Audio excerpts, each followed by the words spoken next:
Hi, everybody. It's Tamara, founder and host of Finding the Oasis Within podcast. And very excited to have a soul sister on this episode today. We have Cynthia Boyd, who is so kind to have made some time to be on the platform and to share her beautiful transformational story. Cynthia, how are you? I am doing outstanding, Tamara. How are you today? I'm doing great. You are glowing, girl. You look great. Thank you.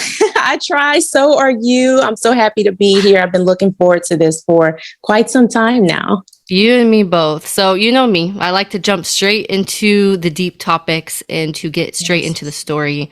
So I would love to have you actually speak about your own self-development, spiritual story, and how you became the amazing woman you are today. Excellent. Well, thank you so much for opening the floor up to me. It's a long story. It's a long story. And I'll make it as short and sweet as possible, but I want to be able to share some important details that date back to when I was a child. You know, oftentimes our stories develop from childhood, whether it was a great childhood or a childhood that was not the best. And unfortunately for me, I experienced the latter. It was not a great childhood. Just a little back history. I am my parents. They're still married. 50 or 51 years. We were a family of six. So I had two sisters and one brother, and then it was myself as the middle child, which is always a fun space to be in, many would say.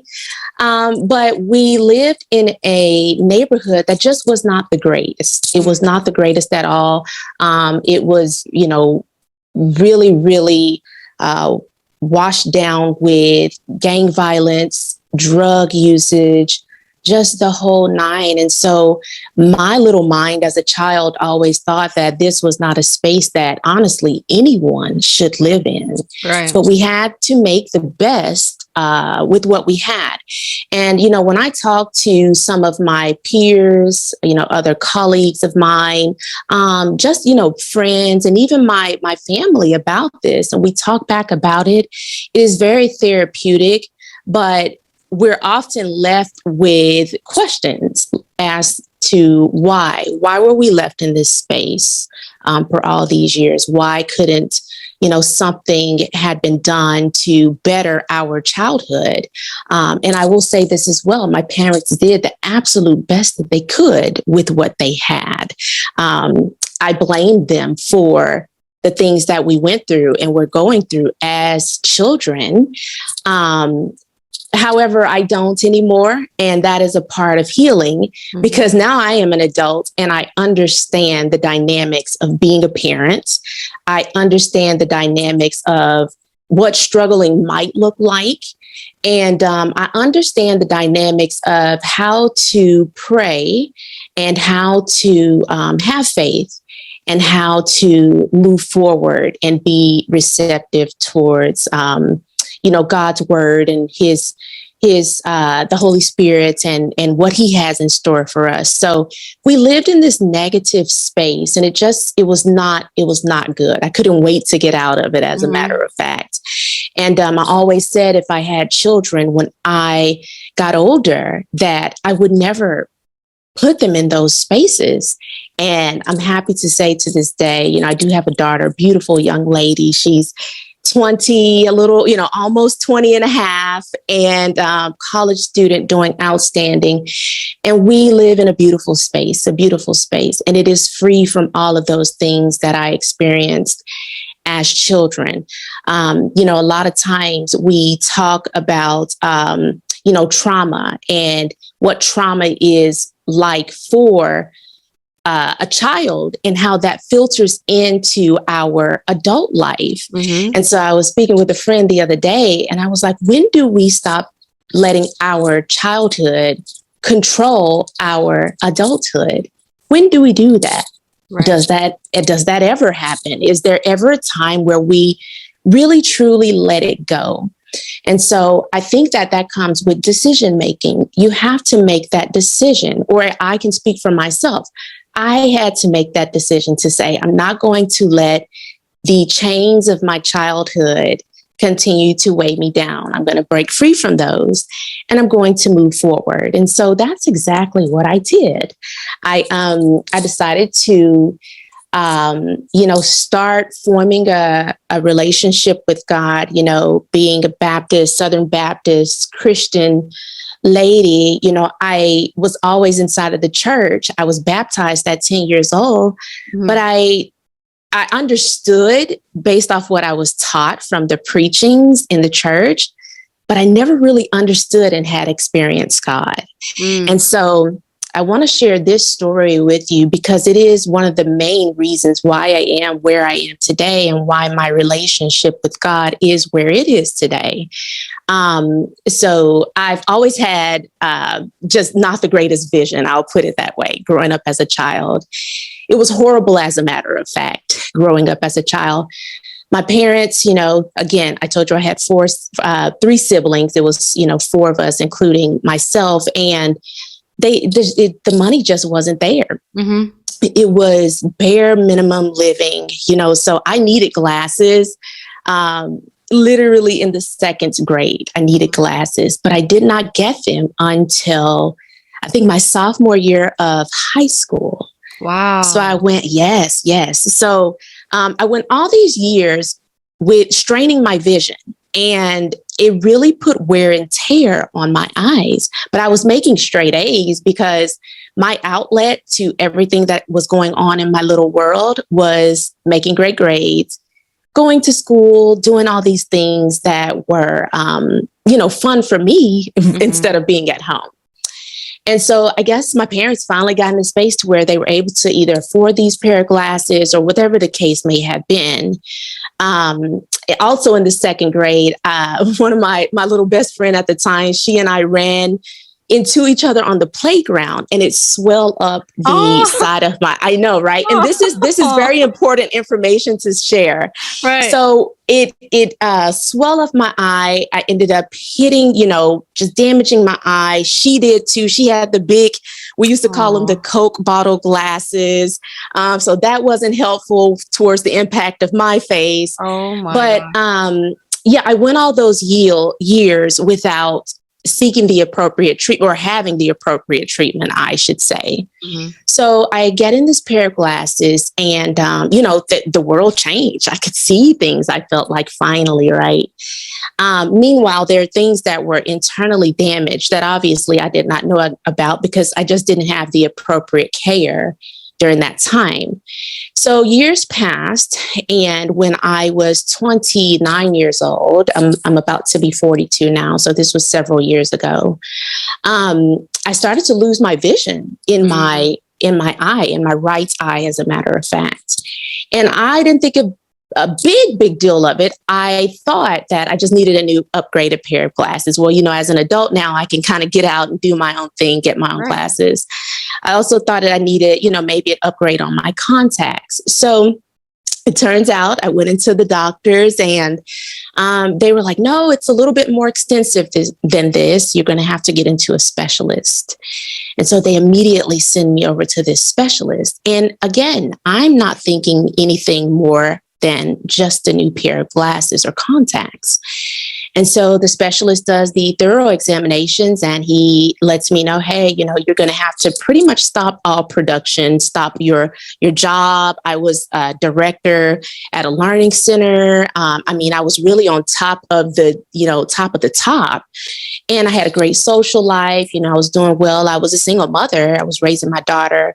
I was, at home with my parents, but everything was great. And he was like, no, you're going to have to stop, And I still didn't understand it, but it ended up being a retina detachment is what it was. What exactly is that, Cynthia? And so simply what that is in the lowest terms is that your retina detaches from areas in the eye that it's already attached to. So the retina is very fine. It's a very fine piece in your eye. And essentially, if it's detached, you will lose vision. It doesn't allow light to come inside of your eye. So Yes, it was starting to detach. And what I would see was a little curtain of black in the corner Oh, of my wow. eye. Mm-hmm. And the specialist said, had you gotten here a little bit later, this could have been, the end. So they got me in within a week. They did this surgery. And mind you, I'm preparing to come out to Georgia because I wanted to relocate here. Okay. And so I was unable to do that. So the surgery was the following week. It was a success. Everything was great. I had to lay down in this little face holder, I like to call it. And I couldn't move for 7 days. He said if I did any strenuous moving other than, going to the restroom, I probably didn't even eat or anything during that time as well as I normally would. Mm-hmm. But he said if I did anything out of the norm, then that could, cause blindness, immediate blindness. And so I didn't move. But during that time, I formed a true relationship with God. I didn't have a choice but to pray, even harder than what I was praying on, a day-to-day basis. I did not have a choice but to meditate. And I didn't have a choice but to fast even. So during that time, that's all I did. That's all I did for those 7 days. And when I went back into my eye exam, I checked out well. He was like, okay, essentially, you're free to go. By free to go, he meant you can, you'll definitely come back in for your routine appointments, but you can carry on. And I'm just thinking, how in the world is that even possible with the extent of that eye surgery? But again, it's important for me to note that I took that time to pray and start to form and develop that relationship with God. And it was really heavy praying. And so I moved forward in life, did, pick back up with friendships, social life. I picked back up with work. Everything was well. I made my transition out to Atlanta, Georgia to establish my business, and all was well. And then 3 years later, it happened in my left eye. Oh my God. Yes. So with it happening in my left eye, I was in a different space at this time. Now I'm established in Atlanta, Georgia, and I say Atlanta, Georgia, the metro Atlanta area. Mm-hmm. I was established out here. I was forming my business. I was building clients. Everything was going well. There was no way I was going to be able to go back home to Louisiana to attend to another surgery. So I started to seek treatment out here. Okay. And the specialist out here essentially told me, and they were actually the two specialists that I had between Louisiana and also Georgia. They were connected. Okay. So I felt really comfortable with that. They had actually gone to school together. So I felt really connected with that. But he told me that there could be a negative impact in my right eye, where my vision was doing very well from that surgery, if I was to get surgery in the left eye. And so it, again, came much prayer, much meditation, much, trying to figure out what these answers are and what I need to do. Because what I did know was that the vision in my right eye was doing very well. It wasn't great, but it was doing extremely well. Mm-hmm. I didn't want to jeopardize that. And so it took a great deal of consultation, and it took a great deal of, again, prayer, meditation, connecting with friends, connecting with family to make the decision not to move forward with getting that surgery in my left eye. Correct. Yes. So my vision essentially or eventually faded over time. And that has left me blind in my left eye. Now, there's outstanding news, because the vision in my right eye, the doctor back in Louisiana, he said, your vision will be okay. It's not going to get back to greatness. It'll be fine. You'll still need glasses. But my vision is outstanding. Every time I go back into my eye exams, I get, 20/20 with glasses. Oh, wow. I know. And it's amazing. I have a full span, visual, span. I'm able to drive. I'm able to do day-to-day activities that I love. I'm able to run my business. Right. And so all of these things, if I wasn't a believer 10 or 12 years ago, made me a believer. So I used to have very high anxiety going into my doctor's exams. I really did. Now I look forward to them because I'm so excited to see the changes that God has, placed in my life when it comes to my vision. And I always talk about my spiritual vision and my physical vision, because if it wasn't for my spiritual vision, I know for a fact I wouldn't have this physical vision that I have right now. And so that's really one of the most high impact testimonies that I have over my life. That is what made me who I am today. That is where my connection is with God. We hear it all the time. We walk by faith, not by sight. Not by sight, yeah. I literally do that. Oh my I gosh. do that on a regular basis. So that's what made me who I am today. And I told you, I will be getting emotional because this is You're making me tear up too. Well, I appreciate your space, your beautiful space that you have opened up for people. And I appreciate that. I really do. And so it's a beautiful outlet for all of these, sacred feelings that I have for God and with God to come out to be shared with your listeners. So thank you so much for that. Oh, Cynthia, it's really a pleasure to have you. I mean, yes. There's so much that I can say about your story from beginning to end. And it's people like you that motivate me to have a platform in a space like this, because it's not an easy thing to go through. You're talking about losing your vision and going blind, and you're talking about it so nonchalantly, but it's because you've done the inner work. You've done the work to be able to have this faith and have this poise and have this confidence in speaking of, this is what I've been through, and I've been able to make it my power. So to go from pain and to make it into this divine power takes a very special type of trait and a special spiritual muscle. And that's what this platform is about, is how can we share our stories in order to show people that, no, there is a way. With God, all things are possible.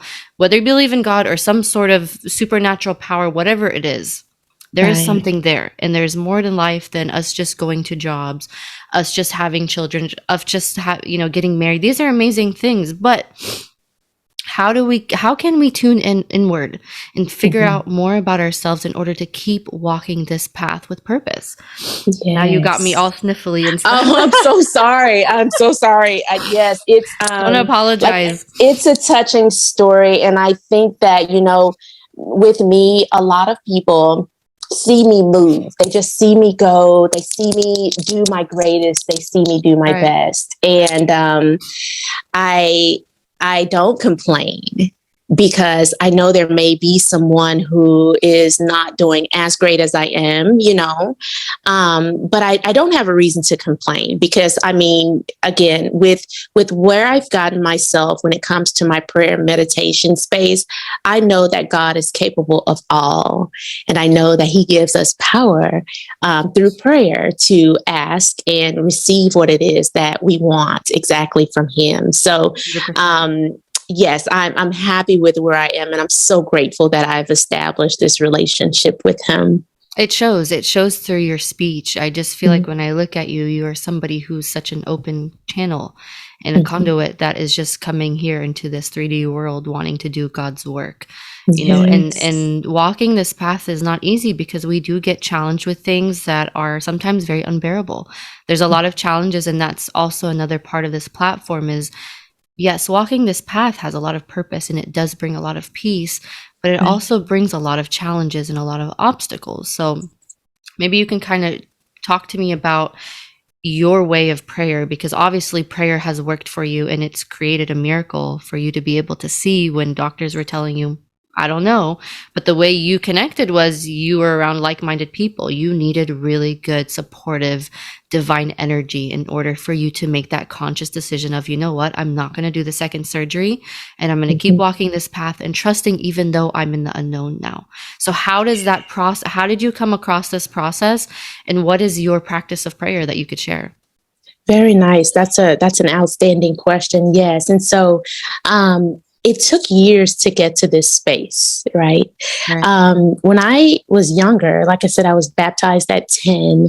I learned about God on a very elementary level, obviously, or at least what I could process. And I thought that prayer equaled immediate change. I thought that into my 20s, Me too. Right. I Mhm. probably even thought it into my 30s. So I began to get in a space to where I was like, well, you know what, God, I'm praying, but I am not getting a single response from you. What is going on? Am I praying right? Does it need to be louder? Does it need to be quieter? Does it need to be longer? Does it need to be shorter? But when I wasn't seeing those results, those microwave, we live in this microwave society where Or everything has to Amazon. be done. Yes, Yep. Amazon society. Yes. Prime delivery. Yep. Right. I was like, what's going on? Why is it not happening for me? And I began to get very angry at God. And I was like, there was a point in time I was like, well, forget it, not saying I stopped believing, but I was like, is this some sort of joke, or is this God laughing at me while I'm going through all of these struggles? And so I said, I know God is real. That was the first thing that I said. And again, this was years ago in my 20s. I know God is real. My prayer became, God, give me strength and God, give me faith. Very basic prayer, right? But it was so powerful that guess what? Over time, I started to get that strength and that faith that I needed. And I eventually added on to it by saying, God, make me more of a believer. Make me the believer that you need me to be. Okay. Wow. And so over time, I started to see major improvements. And then I started asking for things, okay, God, if it's for me to have, give me this, apartment, or give me this car, if it's for me to have. And then I started seeing that response. And so I stuck with that. If it's for me, please give it to me prayer. I slowly started shifting my prayer from, give me the purse, the material thing. And I'm just using examples. I don't think I've ever prayed for a bag or something like that.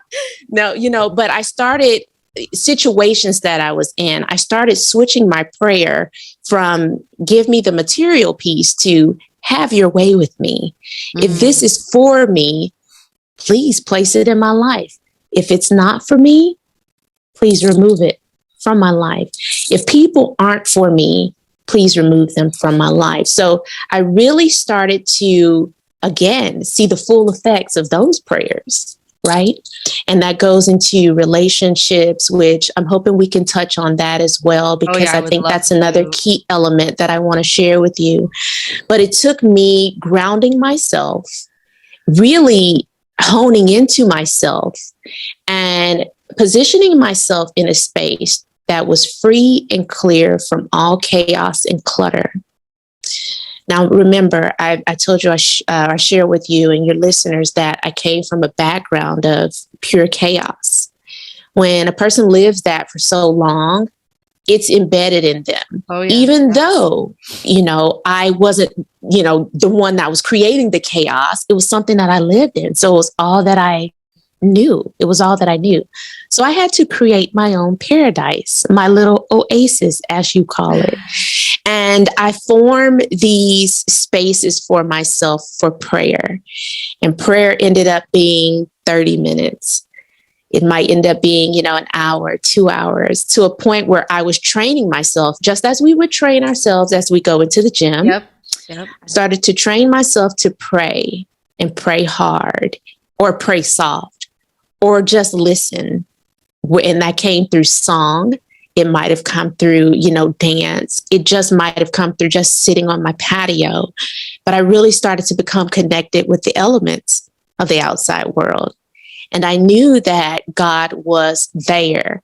And once I locked in to the fact that God is everywhere, He's within us, wherever we may go, I started to carry Him with me, in the grocery stores, to the park, while I'm running or walking or at work, so that I kept that coverage.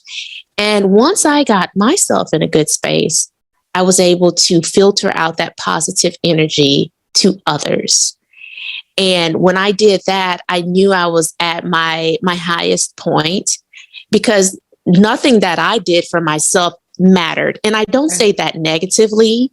It means that I would literally give someone the clothes off of my back, and I would be happy, covering myself and walking home to get where I needed to be so that they will be happy. Money doesn't matter to me. I could give, and I will give, and I will continue to do those things. My words of prayer is much more powerful than any dollar amount. So once I established those things, and once I kept that connection with God, I felt revitalized. I felt great. I felt very spirit filled. So I started to have these 8-hour prayer days where I would take off of work. Yes. I would take off of work just to pray. And when I tell you, that is one of the most exhausting things that I have ever done. I used to say it was just exhausting. Now I say it's joyfully exhausting because I didn't need any solutions to things. I prayed for things in my life, but I didn't really need, or I felt like I didn't need a solution. But I started to receive so many blessings in the form of business, in the form of friendship, in the form of relationship, in the form of establishing myself as a woman, in the form of being an amazing mother to my daughter. I started to see these things, and they were great. And I think one of the biggest takeaways is balance. So I keep that balance in my life as well. As I said, I am a business owner. I run a very successful and fun social learning center in Kennesaw, Georgia, and Kansas City, Missouri, called Listen and Learn. And it's for kids to come and just have a great time, socialize, learn academics, behavior, all of these things. And how that came about was my first retina detachment that I had, all of that meditation that I was doing from that time period. God placed that on my mind for me to start that mission. And that's exactly what I did. And so I was able to carry that over into Georgia and make that successful. But I know that I have to keep myself in a space of peace and serenity for the sake of myself, obviously, my daughter, my family that is being extended now, and my business, because those children need me and their families need me as well.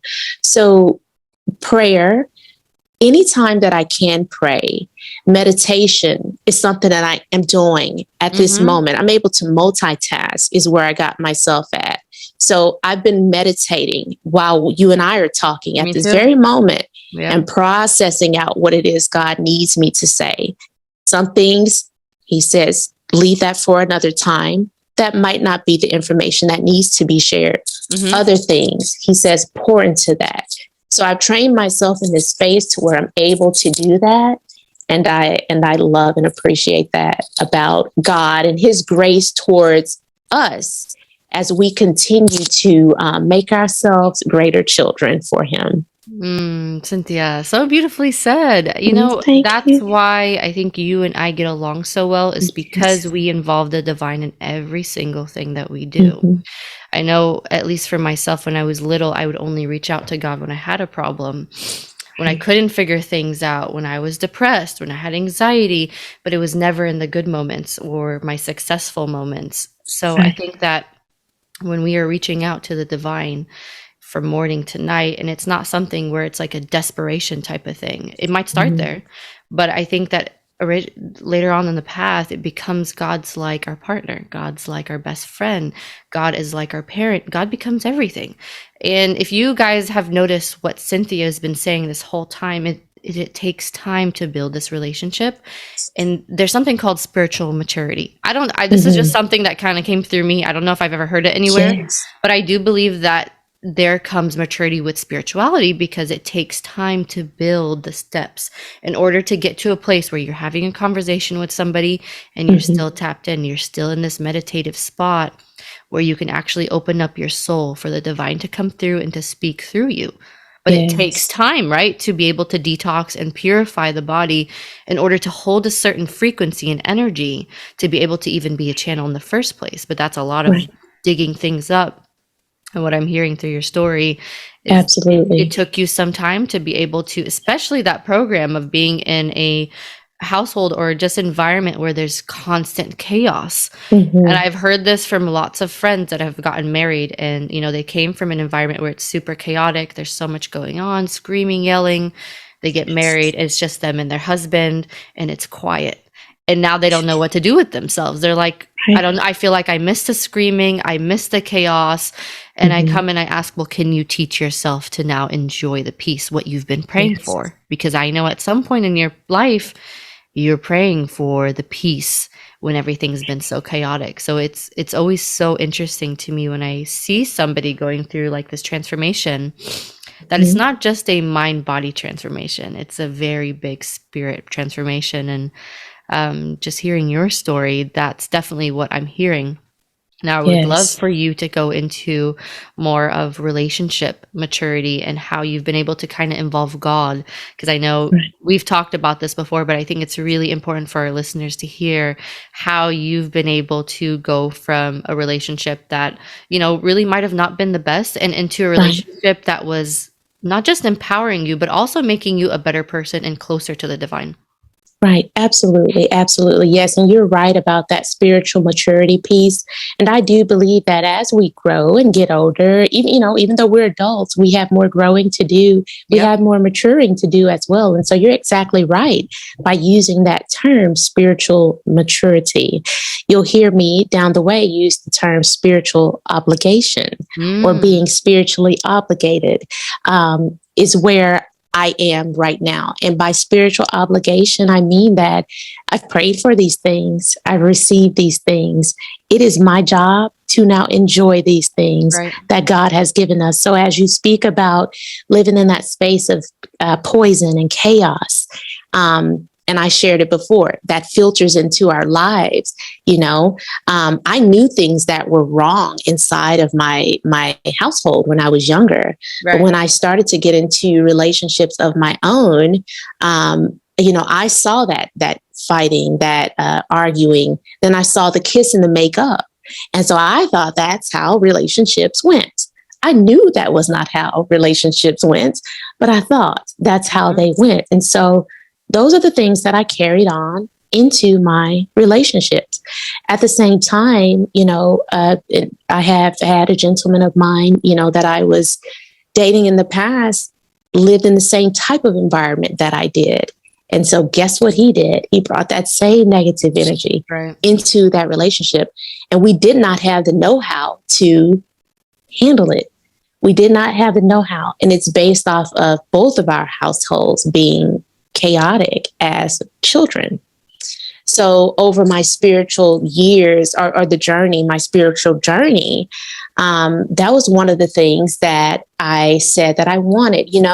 I wanted a space to where I had a significant other who was God-like, who understood what that looked like, who was readily available to pray, who was fun, all the things. And as a matter of fact, my base prayer when I got into the space of I'm ready to become a wife and I am ready to meet my husband was, God, give me a man who is just like me.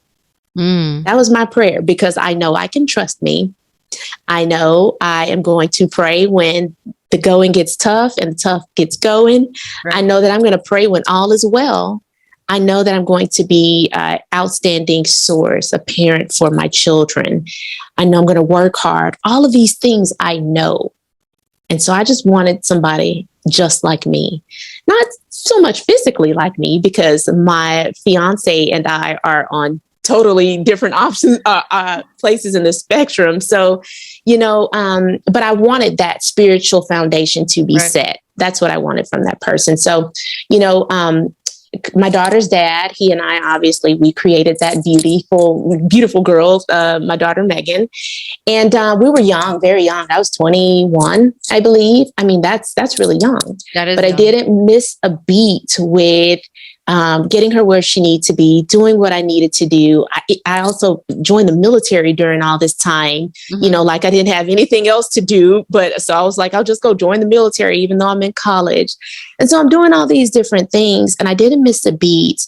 But we were too young. We just didn't have the know-how to communicate and move forward.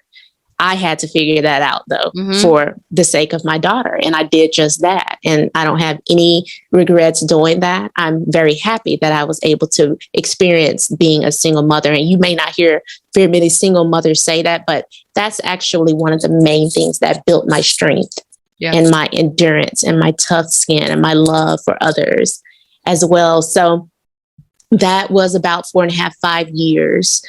Then I took some time off, and then I, eventually, I dated here and there too, but nothing very serious. And then I jumped into another long-term relationship, I think about, maybe 6 or 7 years or so.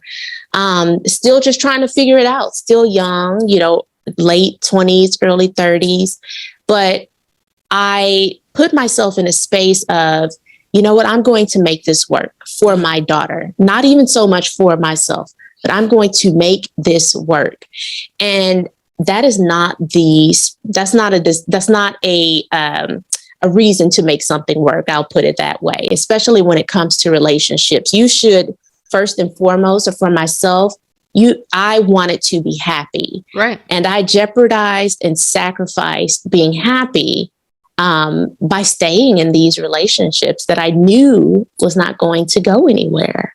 And looking back, here years later, but looking back, and that was part of the time when I was very frustrated and mad at God.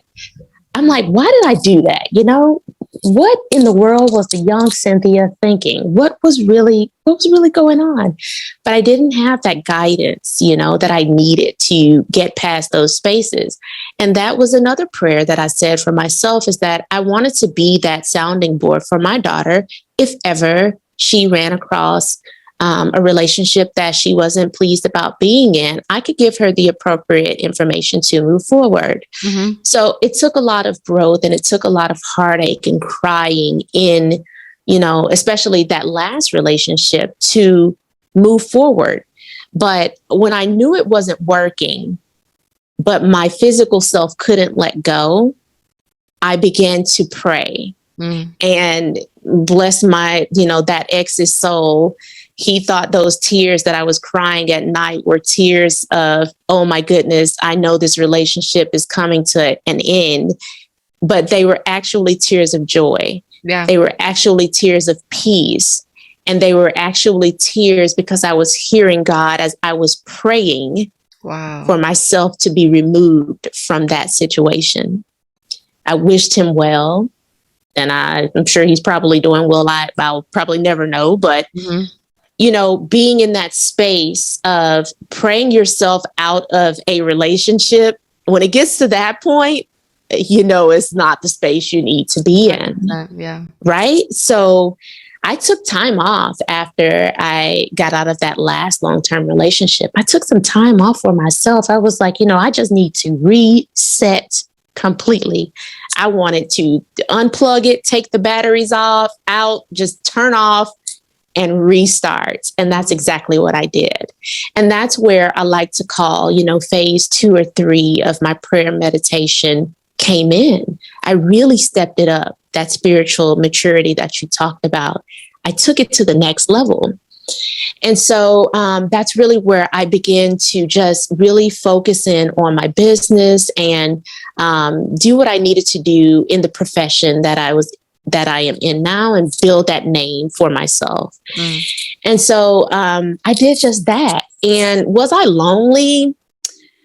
Maybe. Again, when you have a warm body next to you for so long, you get used to that. Yep. But that went out the door once the love piece was gone. And none of that, none of that mattered to me. It was just a matter of, doing away with or moving forward from this individual. And so, it took me about 4 years. And I say about 4 years, I was really in a great space within, I'd say 5 or 6, 7 months, just regrouping and getting back on my feet. We didn't miss a beat financially because I made sure that I kept myself in a stable space. I was smart about things and strategic about things while I was going through that tough time in that relationship. So we didn't miss a beat financially. It was just that spiritual beat that I was missing because there was no firm foundation of seeking out God in that relationship. And that was something that was important to me and something that I knew that I wanted. So over those 4 years, I really enjoyed myself. I traveled more. I got out. I did what I needed to do. I prayed for God to make me a wife, as a woman. Chills every time you say something like that, because I'm just going to pause you just for a second. Yes, go right ahead. And the only reason why is because we have this mentality in this society that if you are single or if you spend time on yourself or you need to generally you have to be in a partnership in order to feel complete. Right. I just feel like we need to get away from this type of mentality and energy because it's not teaching people how to know themselves. So when you know yourself, then you know what you want in your life. And just hearing your story and figuring out, okay, well, this is an old partnership. This is what I got out of it. I prayed to get out of it. I forgave him and I let him go and I blessed him. How many people do that? And especially, it sounds like the relationship you were in was not the easiest either. There was a lot of chaos and a lot of challenges and a lot of things that it might have hurt you and brought you away from yourself and probably at some point away from God, but then it brought you back to God because you had no other option. God was your lifeline during that time. So I think that for listeners, if you're listening to her story, it's so important for you to take away that it's very, very, very healthy to spend time on yourself and to spoil yourself and to really treat yourself as the partner before you have the partner. Because sometimes people will tell you, oh, you're selfish. You spend too much time on yourself, or you're doing this, you're selfish. And I've heard it a lot. So I'm speaking out of experience. I'm not speaking in a way where I'm just hearing it on the movies. I hear it all the time, and it used to bother me when people would tell me I'm selfish. Right. But after all this time, what I realize is, like you said, when you are very well grounded, you know yourself, you know what you want, you actually attract the things that you want, but it comes from a very stable vibration. It comes from a stable foundation. So, I would love for you to continue your story on. Okay, so now I know who I am. I spend time on myself. I got to be selfish in the most beautiful way. What's the next step for you? Yes. And I call that period, and what you said was absolutely beautiful, but I call that period cater to me. I just wanted to cater to me. And that's exactly what I did. I catered to myself. I splurged on myself if that time came. I did whatever it was that I wanted to do, and it felt great. And in the meantime, I was saying, God, make me a wife, make me this woman that you need to be so that I could be the wife that I need to be for my husband when that time comes. Now, this is without me having a husband. I didn't even have any major leads, as far as being in a relationship with someone was concerned. But I said that prayer very early on, right? And so I'm moving forward. And then here we are, fast forward into, 2021, I believe. Okay. I started to say the prayer. And when I tell you, I said it under my breath because I didn't want God to hear it. But I said, God, send me my husband. And because everything had been going well, everything I had been asking for, God was blessing me with, right? And I did. I whispered that this is no joke. This is all the truth. I very quietly said, send me my husband. Aww. As though God, wasn't going to hear me, of course. Yeah. Meanwhile, he's done all this prep on me. Obviously, I was feeling good. I was on this dating website, a Christian website. And, I was so hesitant to jump on those. My friends would say, oh, get on it, go for it, do it. So I was like, oh, whatever, I'll do it. I'll check it here and there. So I did. I got on the website, and I had been on it for several years, just off and on. Mm-hmm. But I had a negative experience on it where there was a guy who literally, I hadn't reached out to him for anything, no email, no, wink. I think it's like a winking option or something like that, whatever's on it. I'm definitely not on it anymore, but I'd made no contact with him. And he was saying, hey, I'm coming to your state. I will be there. And I just had my state listed, but I also had photos of myself up. And so he was like, I'm coming, I will be there. And he kept sending me these messages. And I'm like, this is so odd. It's and creepy. This is not, it's very creepy. Yeah. And it's it's a breach in my security. So I obviously blocked him, reported him. And I just took my photos down off of that website because I was like, this is not the business. Mm-hmm. And I left my profile up, my full profile up. And I would get leads here and there, but guys, they're all visual. They want to see the photos. They want to see the beautiful hair. I mean, it's not just guys. I'm the same way. I'm like, let me see. Yeah. So am I. I feel like more so they are more so than we are at a certain capacity. Yeah. And so, I was just like, well, it is what it is. If it happens here, it happens. If it doesn't, it doesn't. But I'm not putting my photos back on this site. Mm-hmm. And so, believe it or not, too, the thing, and I don't know if you're familiar with the dating sites, but they weren't the best either, especially Christian dating sites. I'm thinking that, people are supposed to be wholesome there. If they're saying they're about God, it wasn't that 100% of the time. And that was kind of discouraging and disappointing as well. So I was met with, people who weren't honest or however. And so I stopped my paid membership and I was just doing the free membership, and I would log on every few days because they give you a couple free days. And so after I said that prayer, I moved on about my little life. And then they sent me an email for some free, days. So I jump on and I see this, just scrolling the profiles, and I see this one and I click on it. It was a guy and he had a picture of him and his son up. Okay. And I read his profile. It was a great profile. He looked all right, I thought. And I didn't respond. I just logged off. I just got off. And I think maybe within 45 minutes or so, I received a message from this guy with the son. And he said, if you're just something along the lines of, if your pictures, or if you are as beautiful as your profile is, I would definitely like to talk with you more. And you have no pictures, so nobody even knows what you look like. No, okay. Not one clue. It's that little, what do you call it? The stock photo with the male face or the female face. I had the little female. That was you? The little female shadow one. That was me. And so he'd made this statement, this guy, and I blew it off. I was at the beach. I was enjoying myself. It was the first time I traveled a long distance since the pandemic. And so I was just like, whatever, I'll get to him when I get to him. It's probably just another, random dude. And so I messaged him back and we kind of had a little casual conversation over that platform, just talked a little more, eventually exchanged numbers, got off the platform. Wow. And started to just message, privately through, I don't know, it's like Google Hangouts or something like that. And I really had grown to like his, conversation, and the same with him, or to me. But again, I was just like, it is what it is. I'll just have a male companion to talk with. And so then he asked if he could have my number so that we could talk in person.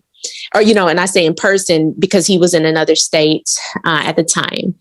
And I was like, okay, that's fine. We can do that. So we jump off that texting platform and we get on a phone call. Well, our first phone call was 3 hours, which I always say, right. I always say is not uncommon, because with two adults who have lived life and have kids and share a story, that's almost similar in liking. It's it was great. It was very flowy. We had breaks in conversation when we needed them. And so as the conversation ended, Tamara, I said, okay, great chatting with you. We'll catch up some other time.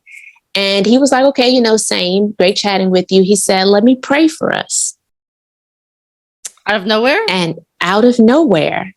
And when he said that, I often say to people that I share this story with, I don't remember what he prayed about because my mouth was on the floor that someone would even ask to pray for me or with me, right? That's incredible. So yeah. It was something that I wanted that I didn't have in previous relationships. And that is my love language. Yes. Prayer and connection with God. Oh, wow. And when I say from there, we hadn't missed a beat in prayer. We, if we're not praying for one another, we're praying with each other.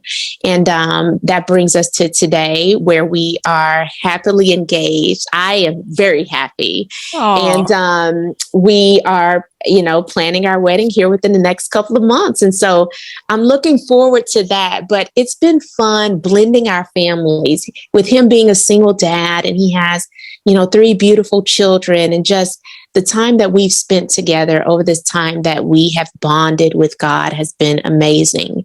And so, as I said previously, that spiritual obligation is something that I have to God and to my future husband and to our children and to myself, because it is something that I asked for. I asked to be a wife, and I asked to, for God to send my husband my way, and he has delivered. And I'm happy, and I'm so thankful and so blessed. And so it's my job, my obligation to do what God has commanded me to do.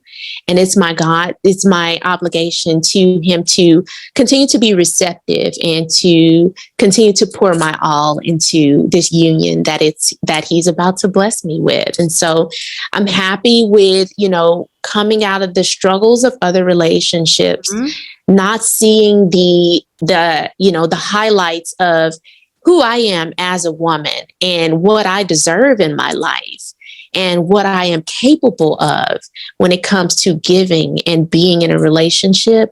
Now I have the pleasure to be able to do that in this union that I am in right now. And that is one of the highest praises that I want to give to God as a thanks for him to for putting me in this space. So happy to hear your story. Yeah. But now I understand why you got that glow, girl. That makes sense. Yes. Thank you. Now the story is actually it's all coming for me. Together. Yeah, 100%. And I think what's really important to highlight in the whole story is you asked. If you didn't ask to be the right wife, would you have attracted the right partner? In my opinion, I don't think so. Because if you didn't ask, then you wouldn't have been able to put in that order to God to make you the correct wife. And I think sometimes we focus so much on, I just want to be married, I just want to have kids. Well, what about being the right partner and attracting the right partner to have the right kids too? If God is unlimited, and if God tells us, with me, anything is possible, then why are we not asking enough for the things that we actually want? And I've realized a lot of the challenges comes from not thinking that we're worthy enough of actually receiving the prayers that we're praying about. So a lot of it, like you said, comes from childhood, right? The way we were raised, for me specifically around God and stuff, our environment, they have the best intentions of wanting to teach us about God, which I'm very grateful. But the communication is really, really important of how can we communicate to people how to love and trust God through this really beautiful, loving faith and not through fear. And not that okay, it's not going to happen for me because I'm just some girl that is born and raised in America, doesn't have celebrity parents. So why would it happen for me to marry somebody who's for instance, if somebody's manifesting a husband that is, a big shot type of guy, but has a really good, sincere heart. Everything and anything is possible, you guys. I mean, you're hearing Cynthia's story from start to finish, and every story that she has given us has to do with a miracle. But it's because she reached out to God. She gave God the call and said, hey, God, I want you to make me into X, Y, and Z. Give me the strength. Give me the courage. give me the faith and make me this type of person so I can attract this type of person in my life in order for me to feel fulfilled. Because it's not just having a fulfillment in the afterlife, but it's having the fulfillment. How can we create our heaven on earth here? We don't need to go through all the suffering. The suffering, I believe, comes through our own internal challenge with ourselves and learning how to kind of create that bond between us and the divine. So I really love your story, and I really appreciate how vulnerable you are, because a lot of people will not be transparent and share these things and share the challenges they had within themselves. I feel like a lot of people are okay with sharing challenges outside of them, but it's really hard to go back and say, you know what, for me personally, I was a very weak person. I really cared so much about what people thought about me. I, had a lot of anxiety, had a lot of depression. And then when people look at me, they're like, you really? I never knew that. And I said, yeah, that's because I was really good at hiding. I was really good at putting all these different masks in front of my face and wearing a costume every day, that you become an actor or an actress. It's easy once you do it on a daily basis. But then you get to a point in your life where you want to be happy. You want to feel fulfilled. You want to feel like you are taken care of, but also that you can take care of other people, to give service. So I know for you, you built a business to help children. And I wanted to ask, maybe you can go into some detail, tell us what is it exactly that you do with children, and why have you chosen to elevate and to empower children? Because I think it takes a very specific person to do something like this. It certainly does. I get that all of the time. And it is. You have to be extremely patient in this industry, especially when you're working with children who have learning differences. Now, I work with children of all walks of life, and I've been doing it here now for about 24 plus years or so. Wow. And so, yes, at some capacity, whether it's, inside of the classroom, mental health, childcare administration, running, childcare programs, summer camps, any of those things. I've done it at every level. And like I said, that was the vision that came to me while I was down recovering from that first eye surgery. And so I love children. They are our future. They rock. They are the absolute best. And I wish I had a me in my life when I was younger. Right. So what I do specifically is I work with children who have learning differences or special needs. It's more of an inclusive setting. So with that being said, I like to have children who don't have any specific diagnosis chime in to our social groups and just be a voice and be present, so that those children who are struggling with those challenges and learning differences can know that they have a friend. And also for that child who does not have any specific learning challenges, they can see what it's like from the other side, And so these kids, they come together and they are absolutely amazing, working on social skills, basic things like what you and I are doing, having, reciprocal conversation and just talking back and forth, allowing one another the opportunity to speak, not interrupting, basics of raising your hand if you want to speak, how to control tempers and just, frustrations, dealing with those different things, bullying, combating bullying. We work on all those things inside of our social groups. And as I said, it's just a space for them to simply come and have fun. It is a safe space for them to do that. The way that I got into this space of wanting to create a social skills program is because it's not something that's being taught to the capacity that it needs to be being taught inside of the classrooms. Classrooms and schools are about academics, understandably so. But who is teaching, little Megan how to speak up if she's being bullied, and I know some of them have bullying programs, but what if she needs to speak with someone privately? How does that child get the comfort and the confidence to go into that space and be able to speak to that adult who they need to speak to? So teaching things like patience, confidence, just mentoring children is what I do. In addition to that, I also do behavior training. So for those who may not know how to, go from 100 to 0, or one or however in the most appropriate way. I help families with that as well, and academics as well. So if a child needs a booster with tutoring or whatever it is that they may need help with, I'm happy to do that for children too. And just keeping them encouraged and letting them know that they are the best. You know, even if they don't feel like they're the best, they're the best. I don't go by that mentality of fake it till you make it. I think that's the problem with what you were saying earlier about how, you know, we put on this facade and this face and we're walking around being depressed and under severe anxiety, but we've been taught to fake it till we make it. And so that's what we're doing, but that's not healthy. So I like to say, keep it real until you make it. If you're feeling down and you need someone to talk to, know that you can reach out to someone, you know, to get that support that you need. So I encourage children to do that in the most appropriate way as well. I share with them, you know, you can be mad. We've all been mad. We've all been angry and we've all been frustrated, but it's a way to be mad. You know, picking up a book and throwing it across the room, that's not the way to be mad. You know, we can talk about that and we can vent and we can work through certain things. So outside of that, I am a true positive family support system or support for the family system. So I do go into the homes. I have an office here, a physical office in Georgia, and a virtual office in Missouri. And so I speak with the children, whether it's virtually or in person. We connect and do our social groups. And I also am an advocate in IEP meetings. That's the individualized education plan that's designed specifically for children who need services, support services inside of the classrooms. A lot of times those meetings can be extremely overwhelming for parents who don't know the correct terminology or what to say or what to ask the school systems for. So I'm there to support them and guide them during those meetings to you know, get those things in place for their children so they can be as successful as they can be inside of their school classrooms. So yes, in a nutshell, that's what I do. You know, obviously outside of podcasting, I have a podcast for my business, which is the Listen and Learn with Me podcast.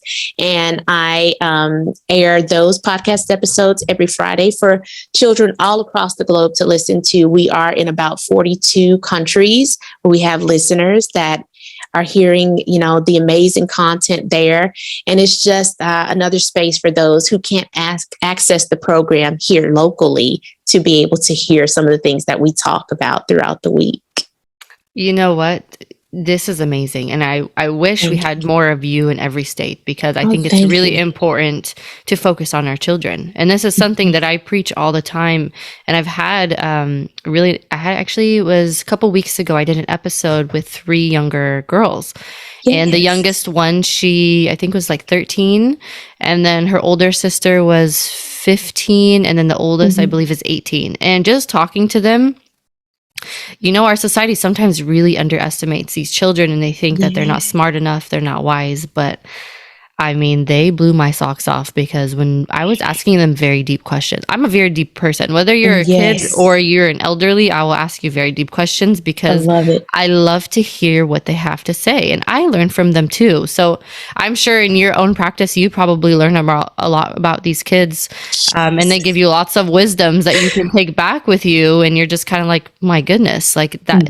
For me, at least I use them as my teacher. I look at everybody as my teacher and what can I take back from them. But one of the things that you said that I really loved is teaching children how to have emotions, but through a formula, through an algorithm. So how do you do that? How, if you know, with children that you have in your classroom, if somebody starts to kind of react some way where it's kind of might be dangerous, or I don't know if you've had this experience, maybe you could share.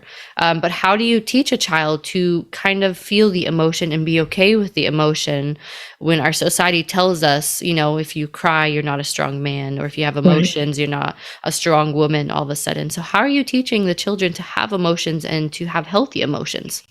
Right. That is a great question. And, you know, my answer to that is that I talk to them just like you and I are talking, and I talk to them when they're not in the heat of the moment. I think that is the key to success, because if I'm in an argument with someone And I have the tools and I'm equipped to handle them as an adult. And I really wouldn't even argue with anybody at this space in my life. But if I'm in an argument with someone and we're both going back and forth and back and forth, and everybody's yelling and everyone's talking over one another, none of us or neither of us can hear what the other person is saying. Yeah. So we actually use scenarios. Constantly, we're using scenarios to put ourselves in these spaces. So when the time arises and those children are placed in those spaces of being in a disagreement with a friend, they could quickly tap into the skills that they've learned in their social groups and quickly tap into those, examples that were practiced with their peers and be able to apply that to their everyday life. Now, does it work 100% of the time? No, but they know that if it's not going well and they can't handle it at the base level, then they need to go seek an adult who can. And if they feel too overwhelmed to handle any of it, they need to seek that adult who can. So teaching them those skills right out the gate is one of the most important things that that we can do, and it makes an amazing difference when I see them troubleshooting and when they get into conflict inside of our social groups. I'm in a space right now where I can scale back and facilitate if I need to, or chime in if I need to, but they corrected their problems with one another respectfully and in a timely fashion. Now, one of the beauties about my program, which I didn't share, is a large percentage of the population that I work with, I've worked with well over half a decade. I have one set of cool kiddos that I'm going into the 10th year of working with them. Many of these children I met when they were in pre-K, so they were 4 years old, 5 years old. Some of them are going into high school. And so I tell the parents, I would tell them often tomorrow, I'd be like, okay, so-and-so is in a great space. I think it's time for us to come up with an exit, strategy for the program. And they're like, no, I don't want to do that. Let's come up with something else to work on. I mean, honestly, I can understand that. I'm bringing my kids to your program for sure. Well, I will love it. Bring them on. But it's funny. I like that longevity. 10 years, that is a long time. 7 years, 8 years, that is a long time to watch a child grow. And the fact that these parents have instilled trust in me is invaluable. I will always, always honor them for that. And when I say if there is anything that they ever need from me outside of my business, I am there to give it to them. And so I stopped asking parents about exit strategies because we're constantly growing. There's always something that we can learn, right? 100%. And so I mold my curriculum around these children. I ask them what they want to talk about and what they want to learn about. I include them in things. There are days where I sit back and I let them be the teacher, and I might be the unruly student to let them get a taste of what it's like when a teacher's teaching and they're not listening. So all of these fun things we bottle that time into, 45 minutes, an hour, 2 hours. And the takeaways from these children are great. The learning experiences that they have are great. But most importantly, the friendships that they have bonded and formed with one another inside of these groups are priceless. And so for that, I thank God every day for what I do. I ask him every day to keep us covered, keep these children covered, that they are protected, that their feelings stay protected, and that they know how to speak up for themselves if they need to in school. Because, as you and I know, elementary, middle school, high school, those aren't the best spaces socially. And, for a child who is dealing with social challenges and learning how to work through social emotional differences, that can be overwhelming for them. So I'm constantly praying for these kiddos to go out and be their best self and enjoy themselves as they are in school. But we have a ton of fun, just a ton of fun across the board. And that's what it's all about for me. I could tell. No, I could 100% tell. I mean, how How incredible is that? Is that you are teaching them what God is teaching you. That's the way I'm looking at it, is that you had this vision and you want to kind of take that vision and to bring it into reality. But it had a lot of inner work, inner engineering, what I like to call it, work that you Yes. had to do on yourself in order to kind of be this specific being in these children's lives. And to be honest, between you and me and everybody else that's listening on this podcast, this is how school should be, you guys. School Oh, should be yes. fun. School Yeah. should be a place where they're excited to go and they can be themselves and they can express themselves, and for the teacher to also be a student too. So Yes. my wish and my dream and my prayer is for our schooling systems to change in a way where our children come back home and they are empowered and they are fueled to keep learning and to really find themselves through the school system. So I do feel that I see a lot of hope, and I do feel that it will change in the future, because I feel that the children that are coming into this generation, they're a lot different than our parents, an Yes. older generation. I feel that they want the creativity. And we see a lot of children, they're already entrepreneurs. They got YouTube channels with like thousands and millions of subscribers. Right. These little kids are making like 8 figures. Right. Yeah, so it makes me wonder, okay, well, what is our future really going to look like if our future children are already tapped in coming into this life? And I love to have hope, and I've always been a very optimistic person, and I think that at some point in our life, the schooling system will have to change, because kids are not going to want to go to school anymore. I mean, a lot of people are not even going to college. I will say, out of my own experience, I barely finished college. I did it for, the reason of my parents wanting me to go there, which I do appreciate that I have that under my belt. But I didn't enjoy the experience of going to school. I didn't care. I just showed up for my test. I did great, passed the class. That's all I cared about, and got my degree. But how can we teach our children to be a part of these types of programs where they are not just looking for that certificate to take home for them to feel validated, but for them to actually learn about intuition, to learn about consciousness, to learn about how to handle emotions, to learn about all these different things? Because, the thing is, children come in tapped in, they have visions, they have all these beautiful spiritual gifts, but they don't know what to do with it, because, Absolutely. when a little kid has like an imaginary friend, that's a lot deeper, right? It's not really just an imaginary friend. No, there are things out there, the spirits, there are angels. And these children, because they're not so filtered like we are, they come in already tapped in, they see all these things, but we need people like yourself, like myself, and other individuals coming out to support these children and to have them really believe in themselves and to be tapped in with the divine and know how to co-create this life at a young age. Like, imagine if we were 5-6 years old and we were in programs like this, and I know. teachers are teaching us about how to use the power within. Right. Things would be so totally different. And, I hope I have that same hope and prayer that you have, that these children can be exposed more to what both you and I are sharing with the world, because I promise you it would make the world a much better place than it is. I think so too. And it starts with people like you and I and, listeners. If you have some sort of dream of wanting to make a difference in the world, you have to do the action.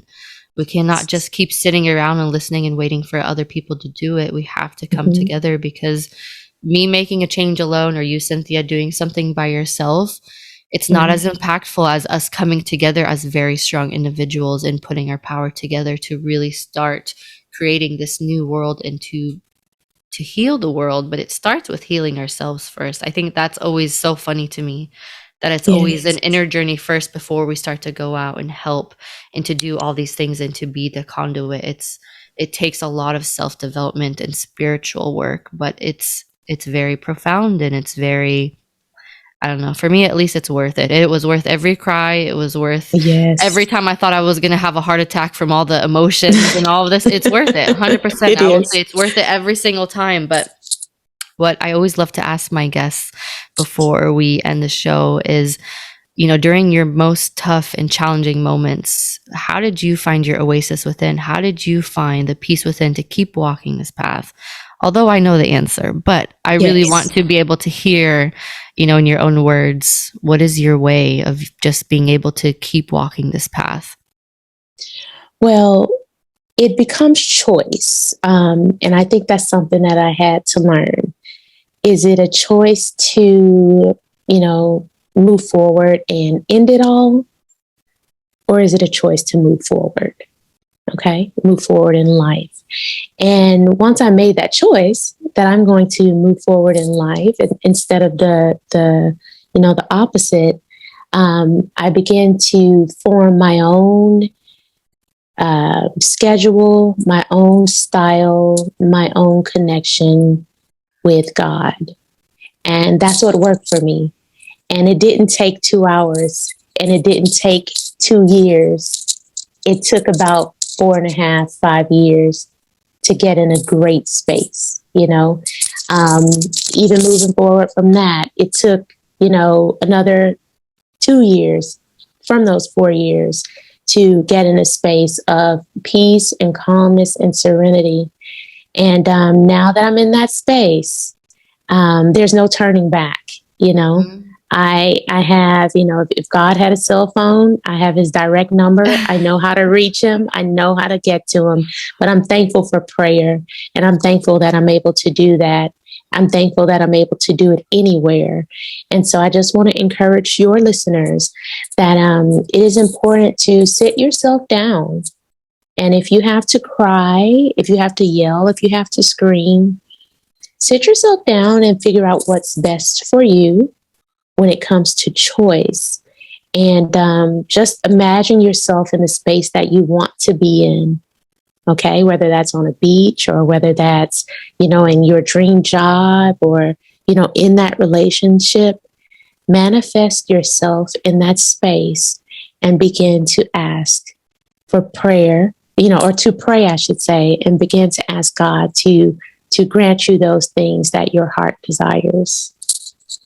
That's so beautifully said. I just, when every time you say something, you leave me speechless, and I'm supposed to be the one interviewing you and doing talking, but I think that this was just such a beautiful healing session.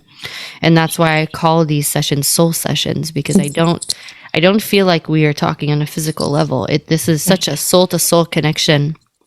And I'm hoping that our listeners have had a really good time with just hearing the story, hearing the different tips that you've shared, and hearing your mission in this life. And what I would love now is for us to take a very deep conscious breath together. And then at the end of the breath, Cynthia, I would love for you to share either prayer, affirmation, words of wisdom, and then we will wrap this all up.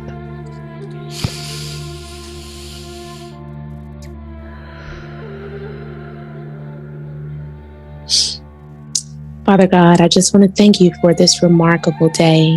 Thank you for opening it up for us all to be present and available and be able to receive whatever messages that you have for us to receive. I want to thank you for this space that you have given me today to be blessed, oh so very blessed, to share this time with Tamara.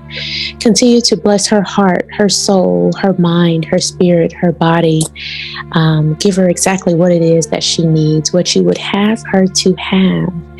Thank you for giving her this voice. Thank you for giving her the strength to continue to carry on this amazing outlet where people like myself can come to relax and share the greatness, the oh so greatness that you have given to me in my life, Lord.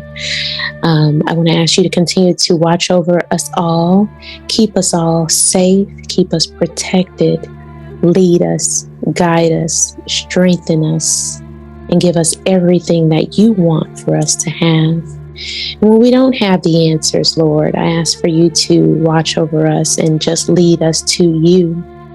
For those who are struggling with whatever it might be, God, I ask for you to touch them. Let them know that they can reach out to you. Give them the faith and give them the space to believe that you and only you are our providers, Lord. Let them know that you are there for them, God. Continue to watch over us, God. Strengthen us.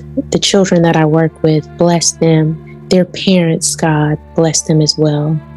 Our families, watch over them, God. Heal those who need to be healed. Again, protect us and give us the space to continue to have a giving heart that we will give to those who need and give to those who may not need. Any evildoers, God, I just ask you to remove that evil spirit from their hearts. Put them in a space and in a place to where they know that they can reach out to you and give them the ability to do so, God. Keep our hearts and minds clear as we move forward into our work week. Give us all that you will have us to have. It is in your beautiful Son, Jesus' name, I pray. Amen.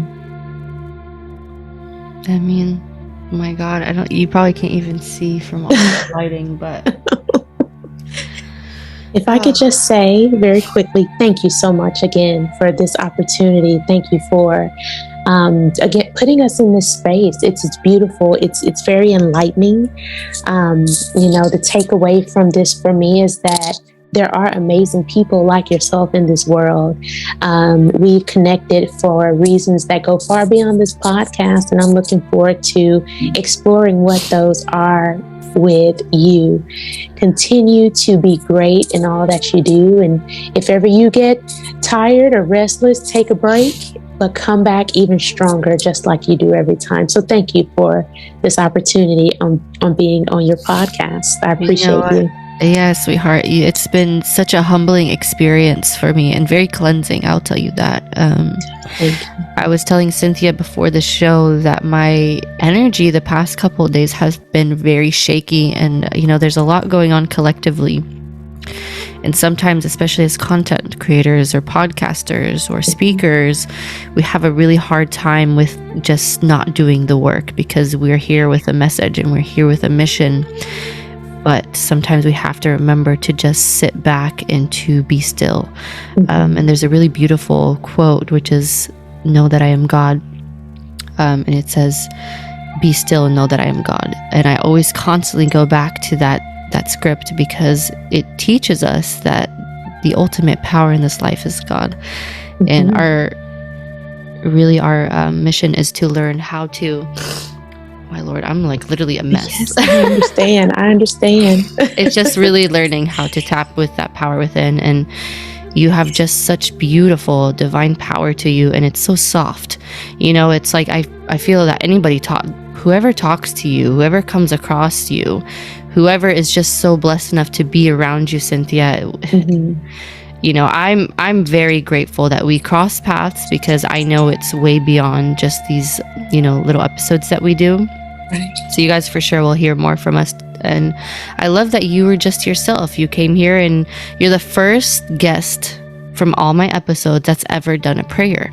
Everybody either does like an affirmation or words of wisdom. And typically I'm the one that does prayers on my own solo episodes. But I just really loved your prayer because it was not scripted. It was straight from the heart. And it was just such beautiful channeled information that obviously it made me the mess. Yes. But I have to say, I'm just so appreciative of you just standing up and having the courage and the confidence to be the channel and the conduit and to be the beautiful energy that you showcased yourself on this episode, and just, again, being so vulnerable and transparent. So I appreciate you. And you guys, I will be posting all her social media and ways that you can get in touch with her, especially if you live in the areas that she said that she has her programs. If you're wanting to have your children be a part of the programs. Are you accepting new clients? Yes, okay, perfect. Yes, and honestly, I have a virtual platform, so even if they're outside of the state of Missouri or the state of Georgia, they can reach out to me. Perfect. Then you guys heard it from her. I think that that's a great investment to have for your children. When you invest in your children, when they get older, they're going to be able to invest in you back too. Yes. So thank you all so much for joining this beautiful, beautiful episode. I'm so excited to launch this when we launch this. But Cynthia, again, thank you so much, my dear, for everything. So much more. Appreciate you. Me too. And everybody, just know that I'm sending you all the divine love and support. You guys have a... Thank you for being a part of the Finding the Oasis Within experience. You can follow and reach out to us on our Instagram page at Finding the Oasis Within. You can also subscribe to our Spotify and Apple Music accounts so you never miss an episode. Remember, we're in this together. One breath, one heart, one soul.